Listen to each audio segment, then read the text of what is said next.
Single slide on this vocab word, translation.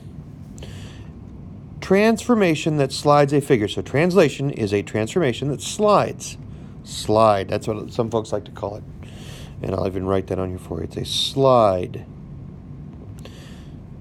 The pre-image and the image are congruent. Okay, so that's something to remember with slides. Size does not change. I just move the thing around.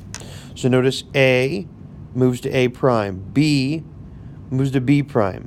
C moves to C prime. D moves to D prime. And this one, you can do multiple at the same time. Like you could move it just straight over. You can move it straight down. In this case, we moved it over and down. And the great thing is, we can tell exactly what happened. If I follow it, I follow the B moves 5 to the right and 4 down. A moves 5 to the right and 4 down. You can count it, right? C moves 5 to the right and 4 down.